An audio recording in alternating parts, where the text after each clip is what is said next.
Familia, bienvenidos a un nuevo episodio de La Cinemafia. Como ya les habíamos dicho, en este programa queremos traerles lo mejor de lo mejor a los especialistas número 1 en cada tema que vamos a tratar. Y en esta ocasión, como vamos a hablar de Elvis Presley, tanto la película como su vida, tenemos como invitado especial nada más y nada menos que a Benjamín Salcedo, quien fue durante 20 años director de la revista Rolling Stone. De hecho, le tocó fundarla en México. Entonces, bueno, pues, Benjamín, bienvenido. Gracias, Pam. Gracias. Enorme honor. No, el honor es mío. Qué gusto estar aquí. Qué padre venir a platicar de Elvis Presley y a tu programa. Bueno, pues vamos a hacer rápido unos agradecimientos a Starlet Project y a Genuina Media, quienes son nuestros productores, y a Colabora, quienes nos prestan este espacio de trabajo para poderles traer este podcast. Y a Cuna de Tierra por darnos este vino. Sí, salud. Salud, por tenernos borrachos desde estas horas de la mañana. Temprano, muy bien, así sea. Salud. No, hombre, encantado. Un placer. Gracias, Benja, por venir. Un gusto.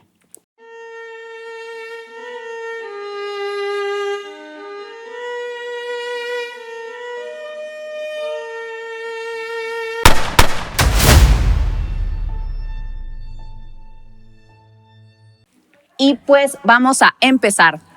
Tú dirás. Elvis Presley. Ajá. Bueno, es un ícono, fue un fenómeno de su época. Y ahora se está llevando esta historia a la pantalla. Baz Luhrmann fue el encargado de llevarla a cabo esta película. Austin Butler en el papel principal.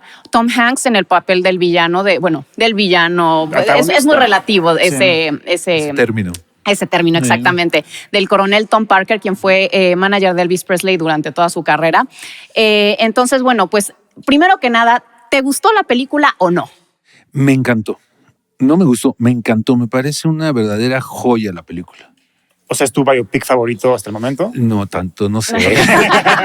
Es que hay muchos biopics muy buenos. Cuando vi Bohemian Rhapsody, a mí me gustó mucho Bohemian Rhapsody. Cuando vi Rocketman, me encantó Rocketman. Ahora veo la de Elvis y me encanta la de Elvis. Me parece una gran historia, gran película aparte. Anwar sí me dijo que había sido su biopic favorita. ¿Sigues? Todavía no decido. Estoy pensándolo. O sea, antes que nada, de todos los biopics que hemos visto, pues Elvis sí es mi cantante favorito de todos ellos. Ok. Y Elvis me encantó, pero todavía no estoy seguro. Está entre Rocketman, Walk the Line de Johnny Cash. Walk the Line es extraordinario. Walk the Line. Ajá, que es la vida de Johnny Cash con Johnny Cash y June Carter. Sí, que y es Joaquin Phoenix. Elvis. Joaquin Phoenix y Reese Witherspoon. Reese Witherspoon, exactamente. Pues sí me gustó muchísimo Elvis, la verdad. Muy buena. Sí.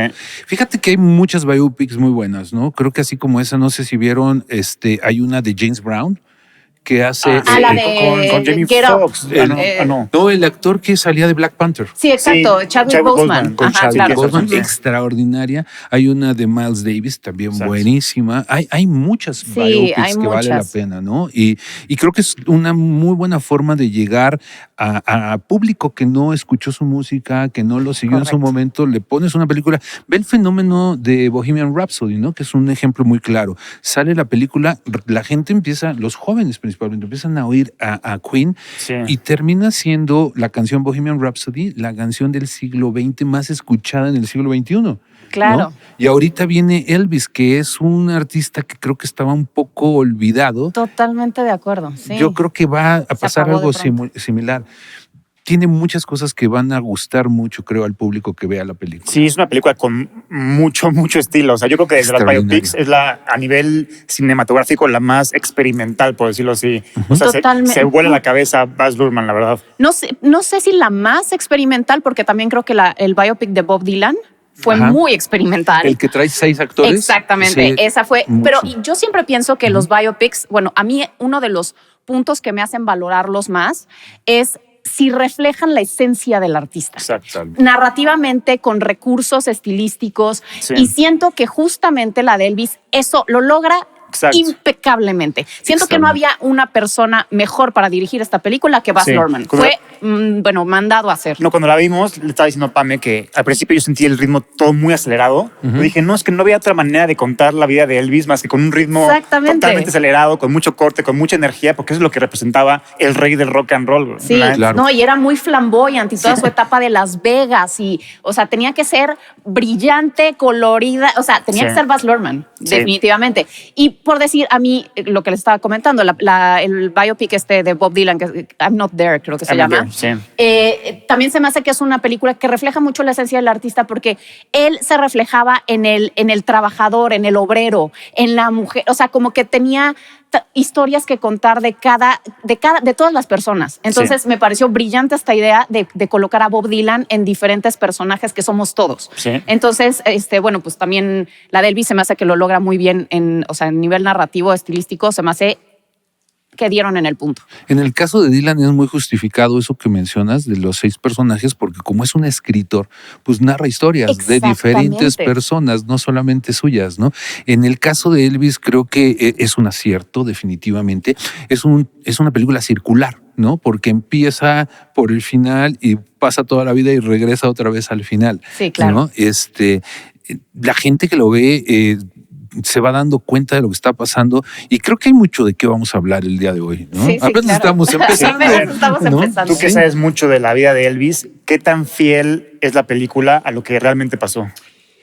Muy, muy fiel en muchos sentidos. Obviamente hay escenas y hay cosas que no pasaron como suceden en la película, pero en la esencia de la película es totalmente fiel. Incluso, déjate, yo digo, no me considero conocedor de la música, pero no un experto en Elvis como tantos que hay allá afuera que sí te pueden decir hasta la talla del zapato, ¿no? Sí, pero lo que sí te puedo decir es, por ejemplo, que una persona como Priscilla Presley ve la película y dice, es muy apegada a la realidad. ¿Y quién puede saber más de Elvis que Priscilla? Claro, ¿no? O sea, si Priscilla te dice, oye, es que sí es cierto y esto sí pasó y esto fue muy cercano, pues quiere decir que no estamos tan mal, ¿no? Pero ¿qué tipo de escenas son las que tú viste diferente? Mira, más bien ya es clavadez mía, ¿no? Te voy a platicar, por ejemplo, una. ¿Te acuerdas cuando están haciendo el regreso, el comeback, el programa de televisión? Claro, especial de Navidad. Exacto.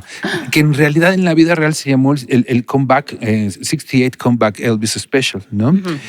Cuando están filmando esto, ¿te acuerdas que es cuando matan a Robert Kennedy, al senador? Claro. Y se para y todos ven la tele y todo eso. En fechas no coincide, o sea, eso pasa posteriormente. Es un especial de Navidad, al otro muere en junio, julio, una cosa así. Entonces ahí hay un desfase de tiempo. Nada grave, ¿no? Nada grave. Está muy apegada a la realidad. Creo que están incluso exaltados algunos personajes, ¿no? No sé ustedes, y me gustaría más bien ahora yo preguntarles a ustedes, ¿no?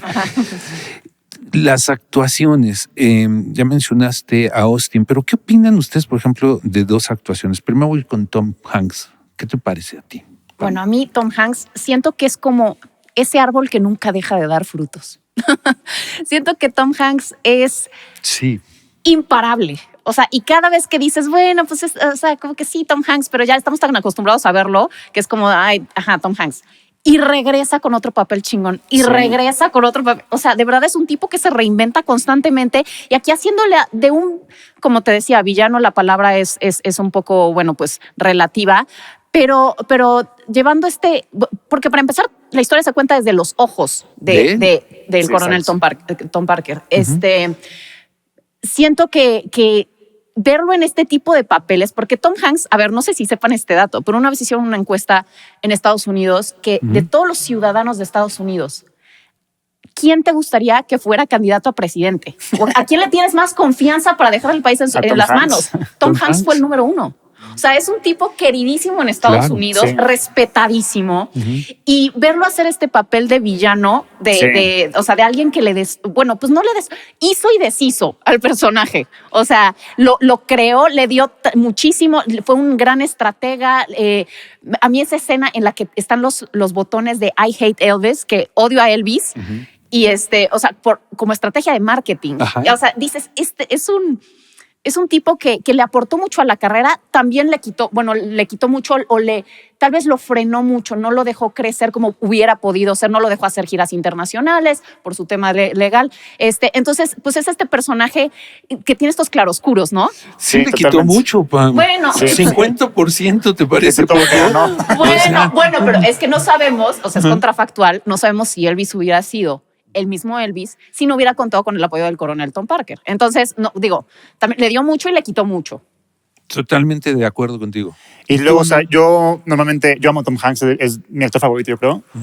Y siempre hace papeles muy carismáticos y entrañables, pero esta vez hace un güey muy humano, pero odioso. Y a mí se me olvidó totalmente por un momento la película que era Tom Hanks. Totalmente. Entonces, eso habla del nivel de actor que es este cuate. Es un tipo que alucinas. O sea, en la película de repente dices, no sé, lo quieres insultar, dices, no puede ser que seas tan desgraciado. Es que además, un manipulador de primera. O sea, alguien que llegaba en el momento preciso, sabía cómo sacar la palabra indicada para manipular al papá, y había involucrado a toda la familia para tenerlos como de las cuerdas y poderlas jalar cuando quería. O sea, es brillante, la verdad. Sí. Y ahora les voy a preguntar algo más. Parece que estoy haciendo una entrevista yo, ¿verdad? Pero está padre, me gusta la idea. Cambiamos los roles. Así como hay un manipulador, un tipo controlador, un tipo que hace lo que le da la gana, para que eso suceda, tiene que haber un tipo que se preste y que se deje. Totalmente. Sí, dialéctica del esclavo y el nuestro. Pues entonces Elvis es un... Sí, totalmente. Pues es que al final Elvis termina siendo esclavo del coronel Tom Parker. Y al principio era un chavito, no tiene ni idea de nada y confió en él más que nada, ¿no? Pero como dice Pam, o sea, cuando ya iba decidido a mandarlo al demonio, el otro le abría la ventana y le decía, mira, ves ese hotel, ¿te gustaría sabía cómo llegarle, sabía cómo manipularlo. Seis meses y después haces lo que quieres. Y lo manipulaba y hacía lo que le daba la gana. Totalmente. Sí, es un desgraciado. Creo que, imagínate... Vamos a pensar un poco en épocas, que creo que esto es una parte muy interesante para la gente, ¿no?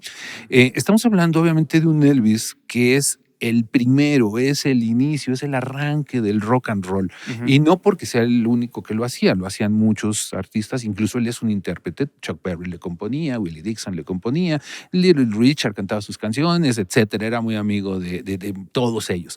B.B. King, que también ahí por ahí hace B.B. King, por ejemplo, que aparece ahí brevemente. Tiene mucha importancia B.B. King en la vida de Elvis, ¿no? Pero ahí arranca todo. Pero cuando llegamos a los años 70, su residencia, sus últimos años, si nosotros nos ubicamos en el 70, ya los Beatles ya se habían separado. Claro. Los Rolling Stones giraban por todo el mundo, iban a Japón, a Australia, a Norteamérica, a todo el mundo. Led Zeppelin volaba en su propio avión, o sea, y Elvis estaba guardado en un hotel. No lo dejaban salir de Estados Unidos. Lo más lejos que llegó fue Hawái, donde hacen el especial vía satélite. Sí, claro. Es lo más lejos que llega. Y Hawái también en Estados Unidos. O sea que no sale del país. En su jaula de oro, como le decían. Exacto. Sí. Le cuesta el matrimonio, le cuesta todo tipo de relaciones. Pero el segundo personaje del que yo les quiero preguntar es del papá. ¿Qué opinan del papá? Pues es que el papá, yo siento que justamente siento que hay una ausencia medio de padre, que por eso Elvis termina estando tan a la merced del coronel Parker. Siento que la figura paterna de Elvis es tan débil que, y bueno, pues además tenía antecedentes penales, era un tipo que ya tenía como un récord criminal, o la verdad no desconozco ahí sí a qué se debió esa situación con el papá de Elvis. Pero no sé si tú sabes. Sale en la película, es un tema de un fraude. Ok. No lo entendí entonces. No tan grave. O sea, es que sale en caricatura a lo mejor. Ya. Sí, esa parte sí no la entendí. Es cuando sale como el cómic. Exacto. Ajá, ok. Pero sí siento que pues el papá como que nunca pudo recuperar pues este tema de ser una autoridad para él. Entonces siento que llega el coronel Tom Parker a tomar ese rol en la familia, porque además incluye al papá como empleado, básicamente. Entonces, pues ahí se perdió mucha de la jerarquía. Nada preparó al papá para la fama que llegó su hijo. Entonces, pues obviamente no sabía ni qué hacer con él, ni cómo educarlo, ni cómo ayudarlo, ni nada. Confió en el coronel tal cual. Pero es un obstáculo en su vida, toda la vida. Sí. Siempre es un obstáculo el papá porque él, es un hijo devoto y bueno y siempre proveyendo a la mamá, al papá, a los primos, a los sobrinos, a todo el mundo, pero el papá le estorba toda la vida, hasta el final. Tú lo ves, hay una escena que es tristísima, no quiero spoilearles la película, pero ya la verán y les parecerá igual de triste. Cuando está en su cuarto oscuro, ¿no? Y entra el papá con su cara de tarado, diciendo, como la volví a regar, soy un torpe, ¿no? Y Luis le dice, pues, dile que vamos a seguir trabajando con él, o sea, no tengo opción. Sí. ¿No? Y ahí te das cuenta de que él mismo, Elvis sabe que ya valió el resto de su vida y que el papá fue el causante y el papá lo único que hace es dar la vuelta y va a avisarle al otro de que tiene que seguir. Es una falta. Administraba el dinero y hasta le dice a Elvis como, güey, cabrón, era tu trabajo ayudarme a no gastar de más, cabrón, y me dejaste de caer, literalmente. Y yo creo que aquí hay un detalle. Digo, cualquiera con 2 centímetros de frente diría, sí, pues a ver, un abogado, ¿no? Claro, exacto. Oye, a ver, vamos a ver cómo salimos. Vamos a analizar toda esta lista de gastos que nos está mandando me estás poniendo que $100 de tal día, enséñame la factura, claro. ¿Dónde está la nota? ¿Dónde está el recibo? ¿Dónde está algo? Sí, ¿no? Claro. Oye, que el papá está involucrado, pues el papá lo acusas de torpeza suprema, ¿no? Y claro, es tonto, el señor es tonto, le vio la cara el coronel, pero le faltó malicia también a Elvis, ¿no? Sí. Porque tenía todo el dinero del mundo, podía haber agarrado al mejor abogado del mundo y agarrar y decir, a ver, ayúdame, tengo esta bronca, ¿cómo le hacemos? Totalmente, pero es increíble pensar que quien fue en algún momento el artista número 1 de la época terminó siendo esclavo. O sea, Elvis era un esclavo. Sí, está cañón. O sea, y sí es muy fuerte eso, porque bueno, pues cualquiera se puede imaginar, y pues no es el único artista que ha tenido una vida pues muy trágica, una vida de abusos, porque generalmente es la misma historia de Freddie Mercury, de muchos artistas, de Elton John, que siempre hay estas como garrapatas, estas sanguijuelas que les chupan la sangre y abusan de ellos. Luis Miguel. La historia de Luis Miguel también. Es muy común, porque en el momento en el que alguien empieza a tener fama y dinero, pues obviamente todo el mundo se les trepa para sacarle cosas.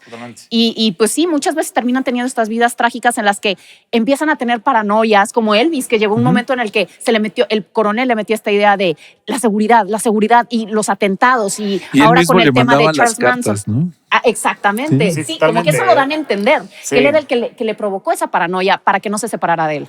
Y para que no se quisiera ir tampoco, ¿no? Claro. Y aparte de todo lo que dicen que es totalmente cierto, aparte el momento coincide. Manson, Sharon Tate, los asesinatos de Kennedy, el de Martin Luther King, el de todos ellos, ¿no? O sea, John Lennon. Todos esos. Después, Lennon es en el 80. Sí. Pero sí, o sea, hay una serie de casos trágicos que el coronel los aprovecha para hacerlos. Y lo curioso es que él decía, no, es que aquí en Estados Unidos yo puedo controlar su seguridad, yo puedo tener control de ello. Sí. Todos esos asesinatos fueron en Estados Unidos. Claro, ¿no? O sea, ninguno fue fuera de Estados Unidos. Total. Entonces era un poco... ¿Cómo lo vas a controlar? Si no controlaron a Martin Luther King, si no controlaron la seguridad del senador Kennedy, ¿cómo tú, coronel Parker, vas a controlar la seguridad de Elvis? O sea, era absurdo, sí, exacto. ¿no? Sí, bueno, de JFK, exacto. Literalmente. Al presidente. Mataron al presidente. Le dieron un francotirador, le dio desde quién sabe cuántos metros de distancia y le dio justo ahí. Fue un...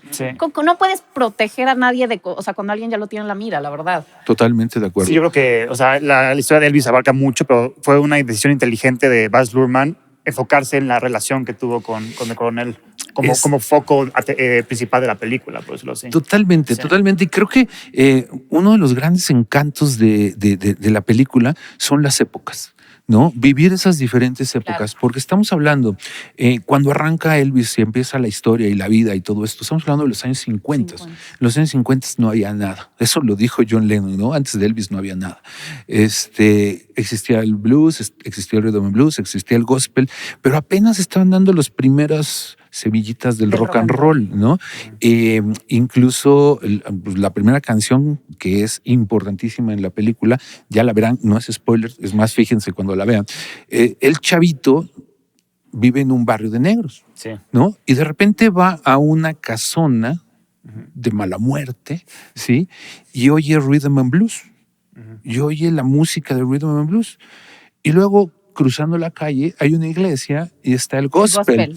Entonces se va con sus amigos y oye el gospel. Y lo que te dan a entender es que la música que hace Elvis, el rock and roll que hace Elvis, es la fusión de esas dos cosas, ¿no? Y ustedes lo ven, por ejemplo, esa misma canción que está tocando el músico de blues en esa casona, es la misma canción que él monta en Las Vegas con los coros y con los metales y con todo. Y es la fusión de todos esos géneros juntos, rock and roll, rhythm and blues, gospel, todo junto en Las Vegas, ¿no? Entonces, esos son los años 50, pero te pasan los 60, ¿no? Que son todas estas tragedias, lo de los Kennedy, los muertos, Luther King.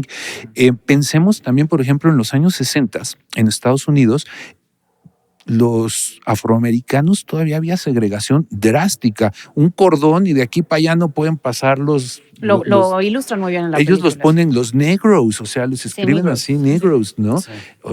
O colored, no colored people behind this line. Dices, oye, ¿qué es esto? Así era en Estados Unidos. En Estados Unidos había, no sé si ustedes vieron la película, la de, ¿cómo se llamaba? La del chofer que era Driving Miss Daisy. No, de Green Book, exacto. Sí. El chofer blanco y el músico negro y el estrella que era el músico no se podía quedar en el hotel porque él era negro, tenía que buscar otro. Entonces, en los 60s así era. Los derechos de votar de las mujeres, los derechos de los afroamericanos, los derechos sexuales, la libertad sexual, todo eso empieza a finales de los años 60. Cuando él empezó a cantar, creían que era negro, ¿no? Por la voz. Por la voz. Y luego cuando Tom se dio cuenta que era blanco, dijo, yo quiero este. Claro, pero había una segregación, ¿no? ¿Cómo le dicen a Sam Phillips, por ejemplo, el dueño de la disquera, de Sun Records? ¿Cómo le dicen? Él graba a puro artista negro. Despectivamente, ¿no? Y dice, y no gana dinero porque no puede vender esos discos. Pero cuando llega Elvis, pues gana todo el dinero. No sé si ustedes sepan, pero Sam Phillips con el dinero, ganó tanto dinero cuando firma RCA a Elvis, que invierte muy visionariamente en una cadena de hoteles que se llama Holiday Inn.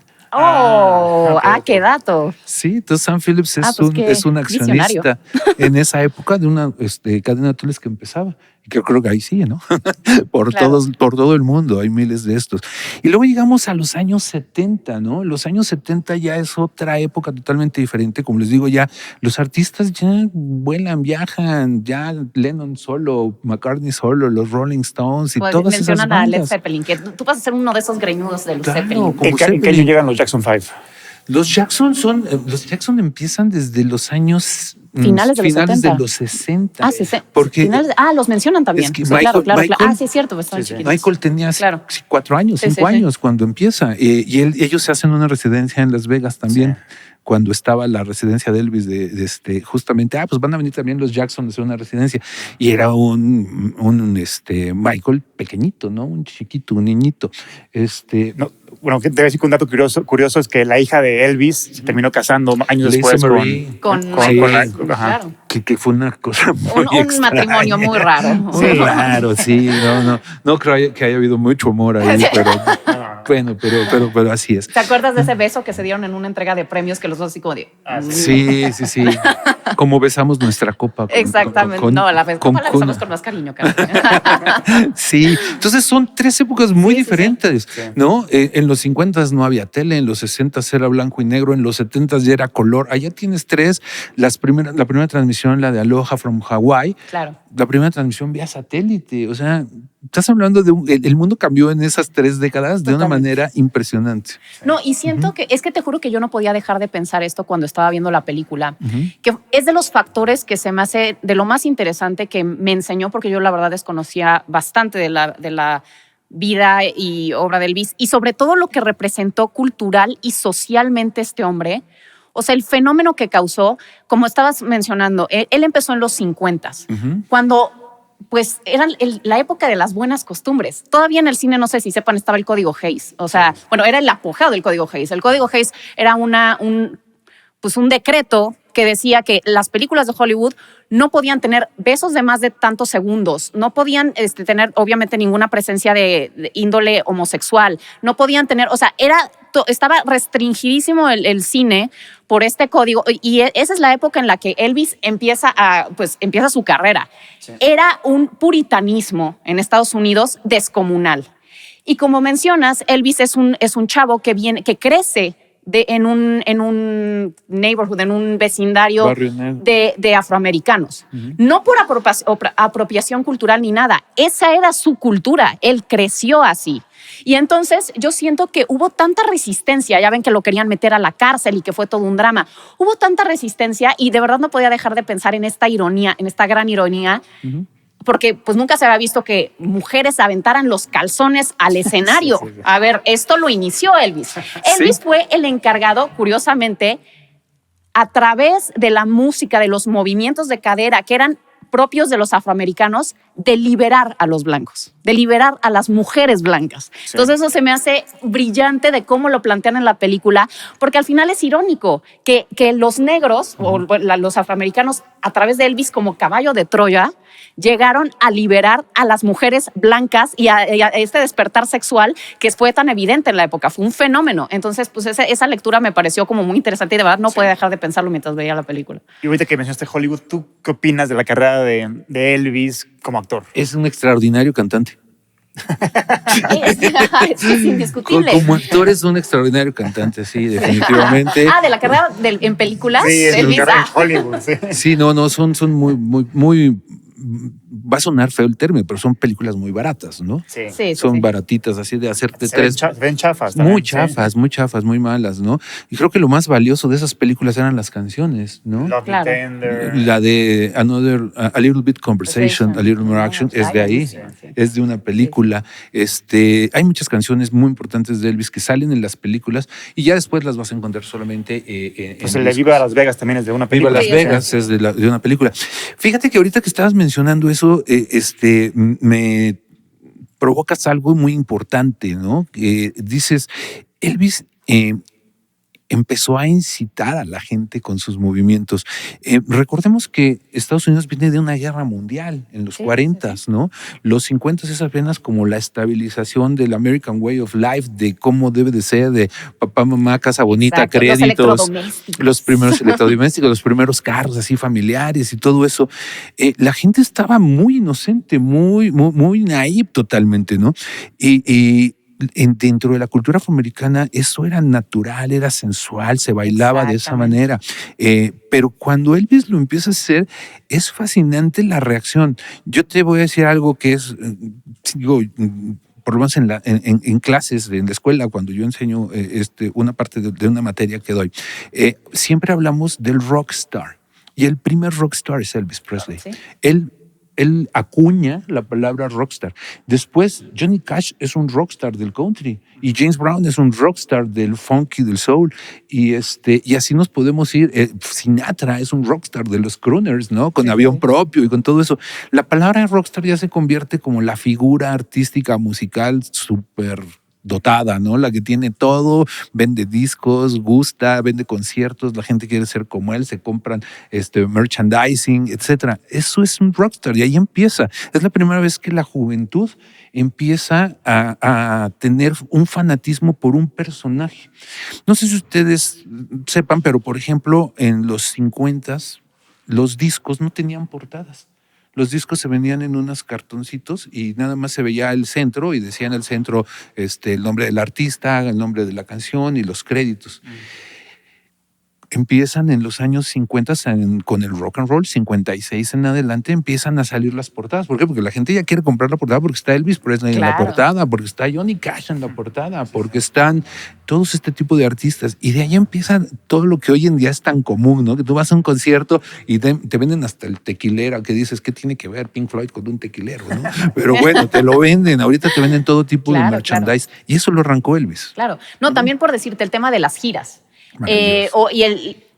Y ni siquiera la gira personal, o sea, de él dando conciertos. Elvis mandaba su coche de gira. O sea, eso era innovador para la época. O sea, la gente moría por ir. O sea, fue el primero en crear estos photo ops, casi. Ajá. O sea, él mandaba su coche de gira, la gente se volvía loca nada más para ir a ver el coche de Elvis Presley.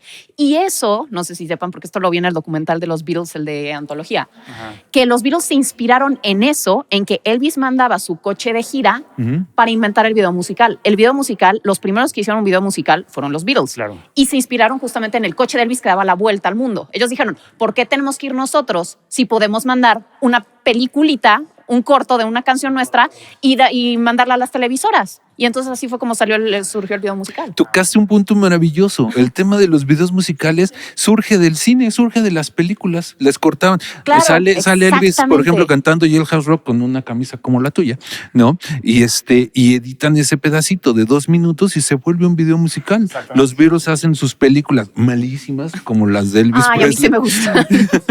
Pues son como del gordo y el flaco, ¿no? Son así. Son Laurel and Hardy, sí. Son chuscas, pero editas la parte de los 2-3 minutos que son la canción. Y eso es el video musical. Claro. Así funcionó. Sí.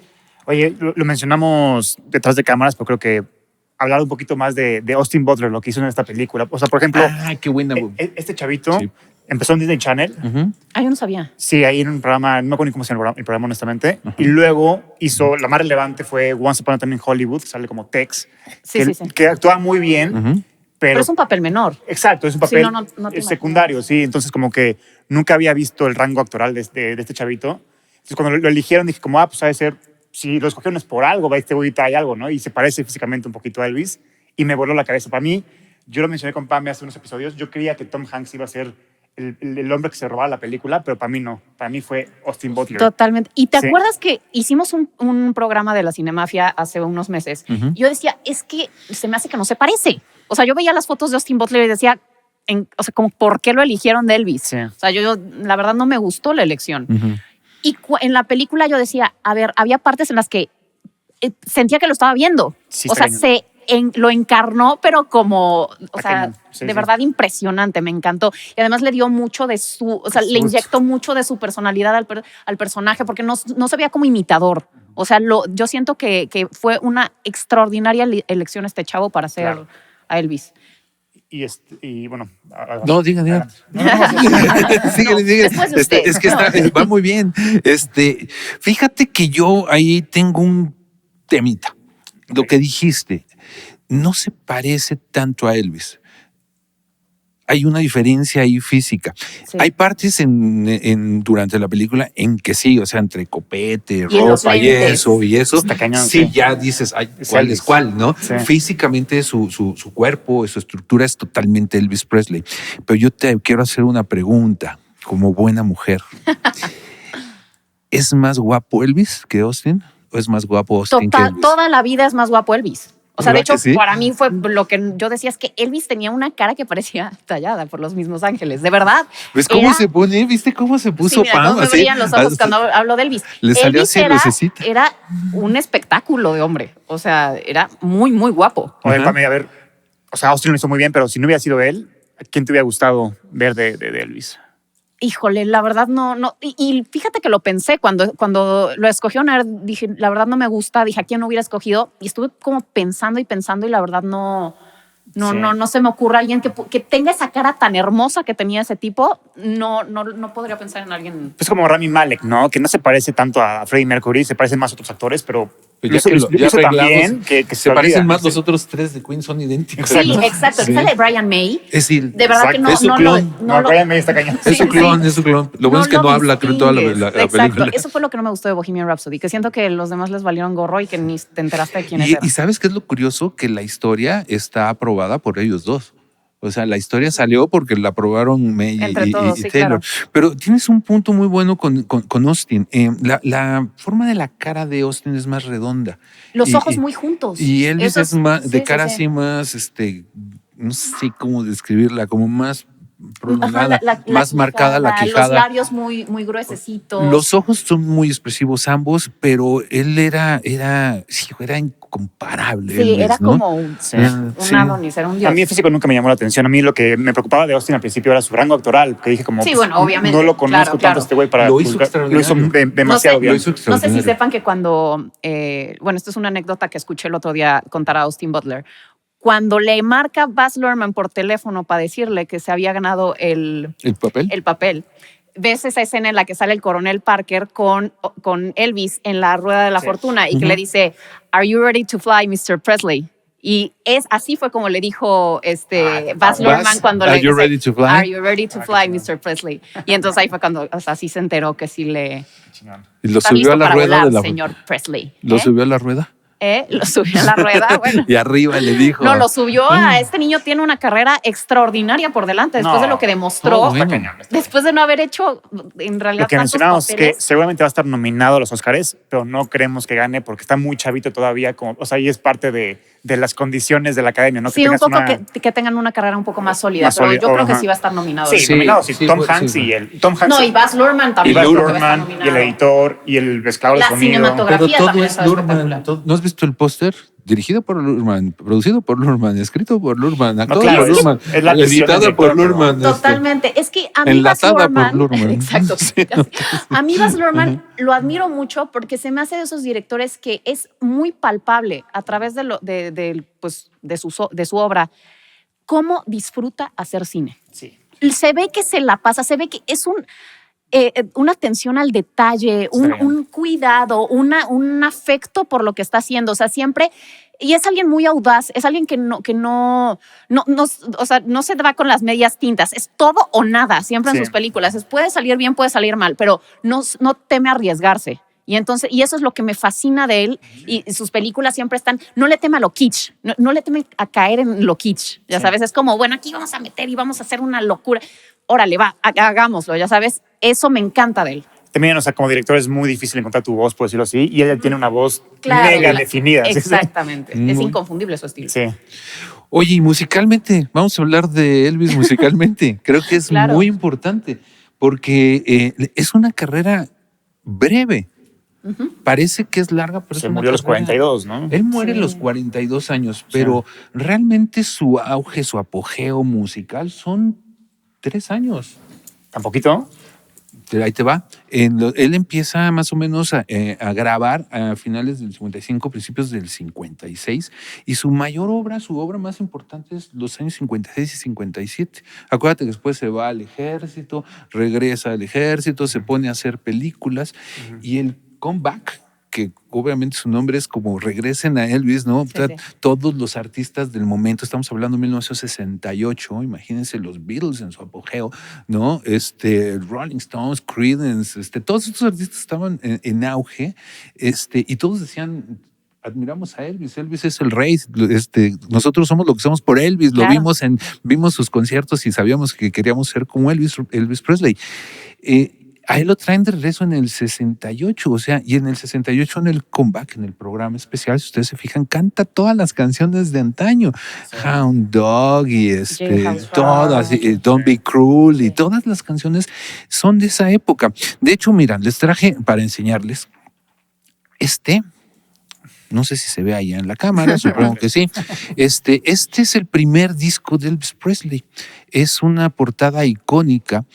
Posteriormente la han usado varios otros artistas. Era lo que te iba a decir, es como la de The Clash. The Clash, London Calling. Es exactamente tomada la idea de los colores y las letras puestas de esa manera. Así salió. Este fue el primer disco de Elvis Presley con Sun Records. Ya ven que era la asistente novia de Sam Phillips, el de Sun Records, la que cree en Elvis, y le decía, oye, es que es un chamaco que canta muy bien, es blanco y parece que canta como afroamericano, escúchalo. Y Sam no le tenía tanta confianza, creyeron en él, salió el disco y fue un éxito. Y que está aquí es el segundo disco de Elvis Presley, se llama solamente Elvis. Entre estos dos discos hicieron algunos sencillos famosísimos como Heartbreak Hotel, por ejemplo, está Don't Be Cruel, está Love Me Tender, Hound Dog, clásicas que todas estas las van a ver en la película. Todo esto pasa en un año, en el 56. Todo esto que estamos escuchando es solamente de un año del 56. Y después, ya cuando entra a Las Vegas, ya se vuelve un artista muy raro porque saca discos a veces de una sola buena canción y puro relleno, ¿no? Entonces ya no es ese artista de que todo mundo conoce los discos y cómo se llama el disco y en qué disco viene tal. No. Ya se pierde esa figura como tal. Hay discos enteros que no rescatas absolutamente nada. ¿A ti cuál es el mejor disco de Elvis? Para mí estos dos. ¿Estos dos? Estos dos, sí, sin duda, estos dos. Es más, si ustedes en su casa quieren tener un gran disco de Elvis, grandes éxitos. Hay The Essential Elvis Presley. Sí. Hay uno maravilloso que se llama 30 Number One Hits, que es una maravilla. Vienen todas las canciones que fueron número 1 de Elvis, 30 canciones, y incluyen A Little Less Conversation, A Little More Action. Y hubo una que hicieron un remix. Ese remix me fascina. De hecho, lo lanzaron con ese disco. Y lo usaron para un comercial muy famoso de Nike, en el que salían todos así. Maravillosa versión. Fútbol, creo. Maravillosa versión, el remix. El remix es y ese solo lo encuentras en ese disco, en el 30 Number One Hits. Ese, si tienen uno de Elvis, es ese. Un poquito, yo tengo una duda que la película como que no explora mucho. En el 58 mandan a Elvis a Alemania, al ejército, ¿no? Sí. ¿Y qué hizo estando allá? O sea, ¿cuál fue su labor? O sea, no te la ponen. Yo creo que lo cuidaron mucho. Yo creo que no lo mandaron hacia al frente. 58 en Alemania no había guerra. No hay guerra. O sea, ha de haber sido una base o ha de haber sido algo. Si lo hubieran mandado, no sé, a Corea, a Vietnam, pues a lo mejor es otra cosa, pero no. Creo que en Alemania pues debe de haber estado en una base haciendo algún tipo de servicios militares, pero no estuvo en batalla, por lo que sabemos, ¿no? Y ahí conoció a Priscila, ¿no? Creo que conoce al papá de Priscila, creo que es hija de un general, ¿no? Y en la película sale una Priscila más grandecita, porque según tengo yo entendido, cuando conoce a Priscila es una chavita, creo que de 15 años, ¿no? Por eso está en su cuarto y no puede cerrar la puerta del cuarto cuando pasan los papás para ver qué está haciendo, ¿no? Que está platicando con Elvis. Entonces, lo manejan muy bien, muy bonita la actriz que hace el papel de Priscila Presley. Ella tiene una película muy buena de M. Night Shyamalan que la verdad no fue tan famosa, que se llama The Visit, La Visita. Véanla porque está wow. A mí me fascina, es de lo mejor que ha hecho Shyamalan. A mí también me parece de las películas más infravaloradas que hay. Pero bueno, sale esta niña y sale chiquitita. Bueno, se ve muy chavita. Yo la verdad no la reconocí de Priscila y lo hace súper bien. Muy bien. Pero como dices, o sea, bueno, que me estabas mencionando hace rato, tanto Priscila como Riley Keough, la nieta, toda la familia salió a aplaudir la película, dado que sí muestra los claroscuros del personaje. Claro. O sea, es una película que te muestra que era un adicto, que te muestra que era un dejado, que el manager le daba 80 vueltas y lo traía como idiota. O sea, te muestra todos los claroscuros del personaje y aún así la familia dijo, esto es muy fiel a la realidad y es una gran película. Así deberían ser los biopics de todos. Totalmente. Enseñar al hombre, al humano detrás de esta figura. Es lo que queremos ver la audiencia, queremos ver a la persona, no a la figura. No, y que también era infiel con Priscila, que metía a las chavas y que tenía una vida caótica, solo depresivo, que solo se llenaba de vida cuando estaba en el escenario. O sea, todas esas cosas a mí me parece muy valioso que las aborden. Sí. Curioso que menciones lo del tema de las drogas, porque si bien casi de eso muere, ¿no? Sí. Él nunca se mete drogas de las comunes, o sea, él es de pastillas. De barbitúricos, pues. Ya ves que esto es de las partes más tristes, ¿no? de la película, cuando está tirado, ¿no? Que se siente mal y llega el coronel y dice, ¿sabes qué? Hagan lo que tengan que hacer. Él tiene que estar arriba del escenario. Y que decida el papá. ¿Y qué dice el papá? Que el doctor le dé lo que necesite, ¿no? Sí, o sea, claro, le meten anfetaminas y le meten drogas para que él se reponga y vuelva a subirse al escenario y vuelva a cantar. Entonces, ves la complicidad por torpe del papá, es lo que te da más coraje, ¿no? O sea, dices, tú le dices un hijo, yo diría, oye, ¿sabes qué, coronel? Ahí lo llevo al hospital y mañana vemos, ¿no? Reembolsamos las entradas, vemos cómo lo hacemos, pero es mi hijo. Sí, o sea, velo, está en el suelo, ¿no? Al hospital. Sí, la misma enfermera le está diciendo, si fuera mi hijo, yo lo llevaría ahorita mismo al hospital. Sí. A ver, señor doctor, ¿qué le va a hacer para que funcione, no? Claro. O sea, hijo, no puedes creerlo, dices, ni tu padre te defiende. Y es que la vida del rockstar, bueno, del popstar, de todos los que vemos como artistas, o sea, está muy glorificada desde afuera, pero como que te pones a pensar, a ver, pues todos de pronto, no sé, tenemos nuestros trabajos y dices, ay, pues hoy me siento medio mala, y hoy traigo pues me reporto enfermo, lo que quieras. Un artista no puede hacer eso. Sí. Un artista es como, a ver, tienes la fecha vendida, sales porque sales. Sí. O sea, y así, y pues por eso terminan metiéndose coca y lo que sea, porque tienen que salir a dar el show. O sea, es una vida súper sacrificada que la verdad como que de pronto no recordamos y vemos todo el glamour y todo lo que representan estos íconos y no nos ponemos a ver el sacrificio enorme que hacen. Sí, y Elvis trabajaba de noche y luego en el día intentaba dormir, pero no le daba tiempo. Literalmente después también se metía pastillas para dormir y eso fue lo que le dio en la madre. Sí, lo metió en un círculo vicioso que termina siendo... Lo acabó. Eso y más la mala alimentación y más todo esto hizo que le dio el infarto. Pero hay artistas que tienen, fíjate, déjame comentarte un ejemplo. Yo creo que también depende un poco de la personalidad del artista, ¿no? Claro. Porque tú puedes elegir un manager que vele por tus intereses, primero que nada, ¿no? Y hay artistas que sí, ¿sabes qué? Me siento mal, no voy a salir y cancelen el concierto. ¿Cuántos conciertos nos han tocado aquí en México de que, va a tocar tal, ya no tocó? Se canceló porque se enfermó. Pero en lugar de que la gente se enoje, debería entender que son humanos. Claro, Claro. Y vamos, eso está contemplado desde el contrato, ¿no? Tú cuando firmas un artista, el contrato especifica si hay alguna cancelación por causas de fuerza mayor, por enfermedad, por se repondrá, se dará otra fecha, se devolverá el dinero. Todo eso tiene que estar contemplado en un contrato, pero tienes que velar por el interés del artista, claro. ¿No? Esa explotación de Elvis, de Luismi, de todo lo que hemos hablado, ya no tiene sentido, ya no tiene lógica. O sea, el papá explotando al pobre Michael de 5 años, de que no fue ni a la escuela porque estaba haciendo shows, eso ya no puede ser. O sea, ya digo, hay derechos humanos, hay muchas cosas que los protegen. Ahorita que, digo, afortunadamente hay como despertar de la conciencia, hasta los animales de circo, ya dices, güey, o sea, que ya los artistas básicamente, hubo una época en la que eran animales de circo, o sea, eran el monito de los platillos. Y tienes que dar recesos, ¿no? O sea, tú haces una obra de teatro, tú haces algo, haces la obra de teatro, se acaba la temporada y te vas de vacaciones, aunque sea un mes, y regresas a seguir haciéndola. Sí, exacto. Elvis no, o sea, ¿viste? O sea, no paraba. Y 6 meses nada más y luego nos vamos. Y no, pues ya fue un año. Otra cosa que me llamó la atención, ¿no? En la película, ¿vieron ustedes los números? O sea, $1 millón por un año, eso lo cobra cualquier artista por un show, ¿no? Claro. Bueno, también era otra. Eran otros millones, pero era un año. Sí. Viste que, no sé si se acuerden, hay una escena en la que le dice un chico de pelo largo que quería ser su manager, que le dice, oye, el coronel rechazó un concierto en Japón por $1 millón. Nadie entiende por qué, ¿no? ¿Cómo puedes rechazar un concierto por $1 millón? Entonces, si al Coronel Parker le ofrecieron $1 millón por un concierto en Japón, ¿cómo pide $1 millón por un año? Claro, ¿no? Y luego todavía el abuso.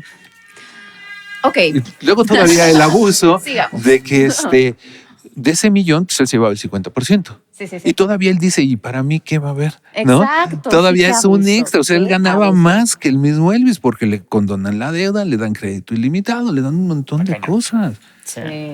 Que dicen, no sé si sea cierto, chance tú tienes más información porque estás más en el mundo de la música, pero que dicen que un poco el caso de Celine Dion era el mismo, que ella tuvo que hacer una residencia en Las Vegas para pagar las deudas del marido. No sé, o sea, la verdad escuché ese rumor, no sé si sea cierto. Pues no es de dudarse, ¿eh? ¿Ah, no? No, pues, digo, no conozco al marido de Celine Dion, pero para muchos artistas que ya no están en el tope, ¿no? Que ya no son de giras mundiales ni nada de eso, la residencia en Las Vegas es la solución. Claro, tú agarras, te vas a Las Vegas, te avientas 4 o 5 meses, te ganas una buena cantidad de dinero o pagas deudas que tengas y sales del problema, ¿no? Ajá. Sí, no, pero que decían que el marido de Celine Dion tenía un tema de juego, en los casinos. Entonces que ella trabajaba para, no sé, la verdad, tendría que investigar. Pero bueno, chequenlo ustedes en casa. Antes de irnos para concluir, rápido, nada más que nos cuentes sobre ti, sobre qué es lo que... rápido puedo hacer un último comentario de lo de Elvis, que es algo que siento que también rescato mucho de la película, que siento que al final de todo lo deja como un gran músico. Y eso también me pareció muy importante. Es un gran artista. Que al final él, o sea, y lo dice el coronel Tom Parker, hasta en el último momento, cuando canta Unchained Melody en el piano, que dice, hasta el último momento lo hizo extraordinario. O sea, era un tipo que tocaba la guitarra, tocaba el piano, tenía una voz divina, bailaba, o sea, era un artista hecho y derecho, con un como el propio Baz Luhrmann, con una atención al detalle, con un muy exigente con su trabajo, y entonces eso me gusta mucho, que al final lo dejan como el gran músico que es. Claro. Que era muy importante. Un gran artista, un gran ejecutante, nunca compuso una sola canción. Sí. ¿No? Pero, es lo único que no entiende uno. ¿Cómo? O sea, tenías todo para hacerlo y nunca compusiste una canción, pero toda la razón de lo que dices. O sea, sí. Cantó el último día, que dijo, la última vez que lo oí cantar, y ponen el video y dices, wow, qué voz todavía. Él ya es deplorable, pero la voz, dices, pero tocando el piano, impresionante. Con un gran impresionante. Como dice Pam, hasta su último respiro. Hasta el último. Aliento. Hasta el último. Sí. Bueno, así cuéntanos de tu carrera, qué has hecho. De mi carrera, pues mira, yo te cuento, yo desde que terminé mi carrera de abogado, dije, no quiero ser abogado, me voy a dedicar a la música. Empecé a hacer radio, empecé a escribir en revistas, tuve la suerte de participar en muchas revistas, en estaciones de radio. Lancé una primera revista propia de música que se llamaba Switch en los años 90. En el 2002 me llaman para, van a lanzar en México la Rolling Stone México, y me invitan a que participe como opción para ser el editor en jefe. Wow. Me quedo de editor en jefe desde el número 0 de Rolling Stone. Wow. A la mitad del camino, esa compañía deja de lanzar Rolling y otra compañía retoma los derechos y me convierto ya en director de Rolling Stone. Ya no era yo editor, me gustaba más ser editor, pero bueno, es que director tienes más responsabilidades, ya tienes todos los demás negocios que ver. Claro. Y ya no es tanto, no es tanta como editor entrevistas más artistas, viajas más, haces más cosas, como director no tanto, ¿no? Pero bueno, ni modo, alguien tiene que hacerlo y lo hice durante 20 años. Durante todo este tiempo que estuve haciendo eso, seguí una carrera haciendo radio, siempre he hecho radio, he estado en casi todas las estaciones que te puedas imaginar. La más reciente ahorita estoy en Mix 106.5, tenemos un programa en Mix de música. Escribí un libro. Aquí lo tenemos. Playlist Manía. Que además es una extraordinaria idea. Tiene 54 playlists con estilos musicales para todo gusto y ocasión y lo escaneas con el código QR y te sale la lista en Spotify. Lo empiezas a escuchar. Ahí está para cualquier cosa. Okay. Para lo que quieran. Okay. Y aparte de eso, por ejemplo, una cena para 2. ¿No te ha pasado que estás tú con tu pareja y qué ponemos? Lo que tú quieras, ¿no? ¿Qué ponemos? No, pues lo que tú quieras. Nunca ponen nada, ¿no? Entonces pones el radio. Y aquí no, pones tu musiquita y está calculado 1 hora y media así de música continua, agradable para ambientar una cena romántica. Entonces busquen Playlist Manía en Amazon, que ahí lo pueden encontrar. Y por último, y aparte doy clases. Muy bien. Doy clases en la Universidad Anáhuac. Yo fui a la Anáhuac. ¿En cuál? ¿En la del sur? Se te nota que eres de Anáhuac. No, en la del norte. Yo también. En la del norte. Doy clases en la Dirección de Empresas de Entretenimiento. Muy bien. Doy una materia que se llama El negocio de la música. Doy otra materia que se llama Repertorio artístico. Doy otra materia que se llama Representación de celebridades. Y en la Facultad de Artes en Música Contemporánea les doy marketing para músicos. Muy bien. Todo en la Anáhuac. Muy bien. ¿Sí? ¿No? Oye, cuando estabas en Rolling Stone como editor, ¿quién fue el artista más cañón que entrevistaste? Tuve la suerte de entrevistar a casi todos los que te puedas imaginar. Mira, me puedo morir tranquilo. Entrevisté a Prince, entrevisté a Madonna, entrevisté a los Stones, entrevisté a muchos. A Britney Spears en su apogeo después del beso. A muchos. A muchos, porque sí, obviamente, Led Zeppelin, por ejemplo. El único concierto que dieron desde que se separaron, que fue un concierto que dieron en el O2 allá en la arena de Londres. Tuve la suerte de estar en el concierto, tuve la suerte de ir a la prueba de sonido. O sea, son de esas cosas. Me tocó también una época en la que así funcionaba, ¿no? En la que las disqueras agarraban y decían, a ver, vamos a llevarnos a todos los medios. Editores, sí, a todos los medios, tráiganse a 10 personas y agarramos un avión y nos vamos a Barcelona porque va a lanzar su gira a YouTube. Y tú, wow, qué bonito, ¿no? O vámonos a Estocolmo a ver el lanzamiento del nuevo disco de Oasis o cosas por el estilo que dices, ya no. Y ahora todo es por Zoom. Sí. Oye, te mando el link para que oigas el nuevo disco. ¿Quieres entrevistarlo? Sí, pues mañana a las 12 por Zoom. Y dices, no, pues esto ya no es lo que yo quería, lo que me gustaba. Sí, fui muy afortunado. De verdad, tuve mucha suerte porque me tocó justo esa época. Qué padre. Y me tocó la época del surgimiento del rock en español. Cuando yo entro a la radio, empieza de repente a surgir el rock en español y viene Soda Stereo y viene Radio Futura y Miguel Ríos y Joaquín Sabina y La Unión y bla, bla, bla, bla, bla. Y dices, bueno, qué maravilla, justamente como chavo saliendo de la universidad te toca eso. Pues no está mal. Además el rock en español tuvo un boom en esa época. Y conocer a Cerati y platicar con él y irme de fiesta con Miguel Ríos y Joaquín Sabina y cosas así que ¿qué más puedo pedir? ¿Qué más le puedo pedir a la vida? ¿Qué puedo pedir? Pues no me tocaron no me tocaron los Beatles, no me tocó el Elvis, no me tocaron ellos, pero me tocó otra época también muy bonita. Confiesas que has vivido. Sí, y espero que todavía me toque más. Benjamín, pues que de verdad qué gusto tenerte. Sí, un placer. Muchísimas gracias. Hombre, un placer. Episodio. Me encantó. Invítame más seguido. Claro que sí, cada que tengamos algo de música. Sí, ¿no? Aquí estarás. Una biopic, aquí vengo. Exacto. Encantado. Bueno, familia, muchísimas gracias por haber estado en este episodio de La Cinemafia en honor a Elvis Presley. Y pues suscríbanse, comenten, denle a la campanita, háganos ruido para que este podcast que hacemos para ustedes con todo el cariño del mundo siga funcionando. Entonces, les mandamos un beso muy grande y nos vemos para la próxima. Gracias. A ti.